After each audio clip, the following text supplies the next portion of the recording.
Hello, मैं doctor Madhu Chaudhary, Chaudhary hospital Karnal से।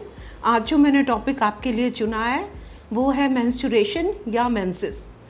आप सबको पता है कि मेंसेस वो साइक्लिकल वेजाइनल ब्लीडिंग को बोलते हैं जो चाइल्ड बेयरिंग एज में हर लेडी को होती है। अब हमें ये देखना है कि ये किस लिए होती है और इसको कैसे कंट्रोल करते हैं। ब्रेन का एक पोर्शन होता है जिसको कहते हैं हाइपोथैलेमस, उससे कुछ हार्मोन सिक्रीट होते हैं।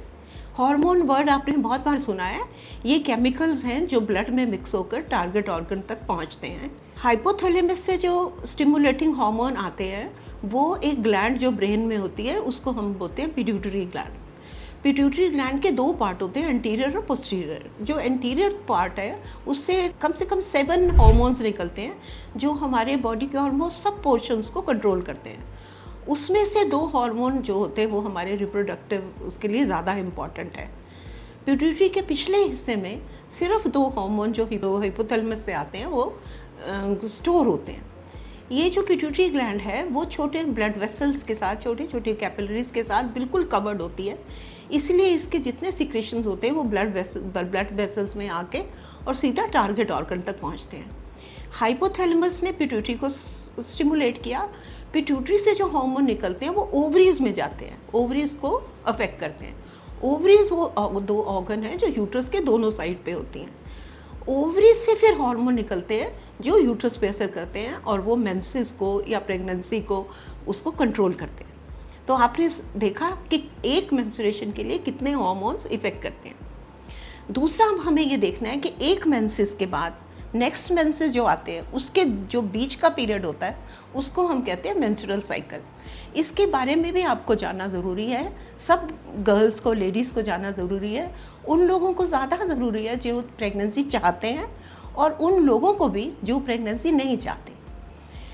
मेंस्ट्रुअल साइकिल अराउंड 28-30 डेज़ का होता है। फर्स्ट डे ऑफ मेंसेस से लेके first day of next menses के जो टाइम होते हैं, बीच का टाइम होता है, उसको हम एवरेज 28 डेज़ का ले रहे हैं। उसको हम 4 पार्ट में डिवाइड करते हैं।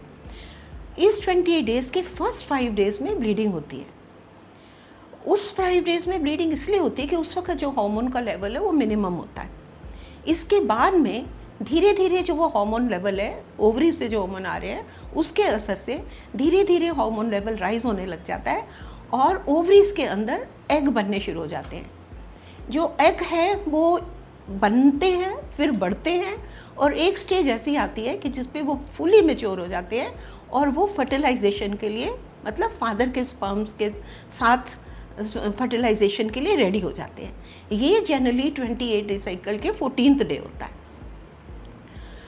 जैसे ये एग बन रहा है और मैच्योर हो रहा है उस वक्त और भी कुछ ऐसे हार्मोन निकलते हैं जो यूट्रस को प्रिपेयर करते हैं, यूट्रस की लाइनिंग को थिक करते हैं, उस एग को जो फर्टिलाइज्ड होके आएगा उसकी इम्प्लांटेशन के लिए।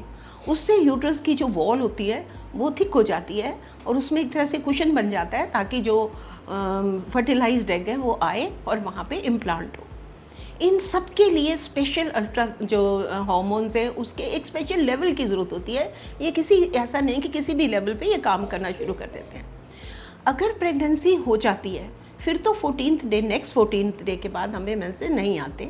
लेकिन अगर प्रेगनेंसी नहीं होती तो जो ओवा है वो भी और जितने सारे उसके यूट्रस के अंदर जितनी हम प्रिपरेशन हुई थी वो भी और ब्लड भी, वो सब मेंसेस के दौरान बाहर निकल जाता है।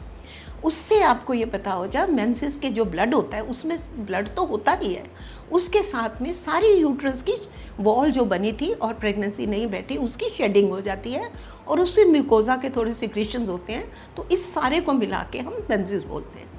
आप देखें कितनी हैरानी की बात है कि हर महीने ये होता है। अगर प्रेगनेंसी बैठी तो ये साइकिल बंद हो जाता है, अगर प्रेगनेंसी नहीं बैठती तो हर महीने ये ब्लड निकलेगा और फिर अगले महीने ऐसे प्रिपेयर होगी। ये तब तक चलता है जब तक लेडी के अंदर चाइल्ड बेयरिंग एज होती है।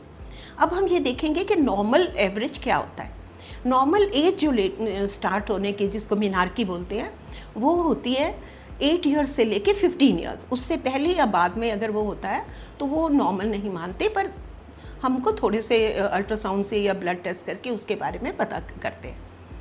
एवरेज टाइम जिसमें ये ब्लीडिंग होती है जनरली 2 दिन से लेके 7 डेज तक चल सकती है।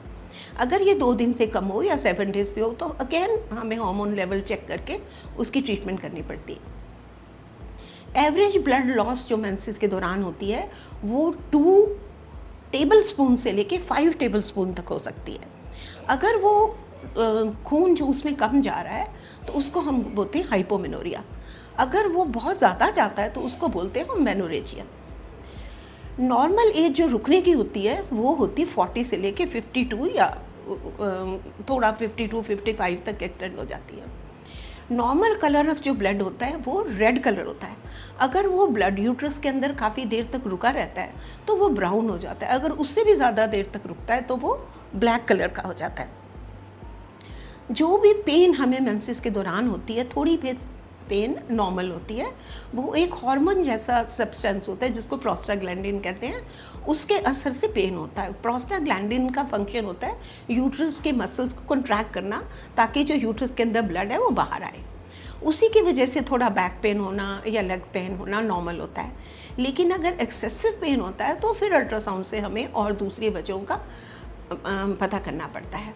नॉर्मल स्मेल जो ब्लड की होती है वो एक मेटलिक होती है क्योंकि उसके अंदर ब्लड में आयरन होता है तो वो स्मेल होती है। लेकिन अगर उसमें से ज़्यादा स्मेल हो या फाउल स्मेल हो तो इसका मतलब इन्फेक्शन या और वजह हम ढूंढते हैं, क्रॉनिक इन्फेक्शन या एक्यूट इन्फेक्शन की वजह से। जो वीकनेस हमें मेंसेस के दौरान महसूस होती है वो क्योंकि पता है कि हार्मोन सब लेवल लो हो जाते हैं और तब मेंसेस आते हैं, तो ईस्ट्रोजन की कमी से हमें जनरली ये जो वीकनेस फील होती है। नॉर्मल जो मेंसेस होते हैं किसी लेडी के अंदर 9 to 11 टाइम्स इन 1 ईयर होते हैं।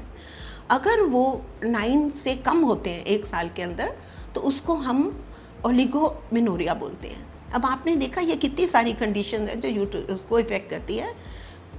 One by one we'll take everything, all the subjects in future. Till then, look after yourself. Thank you.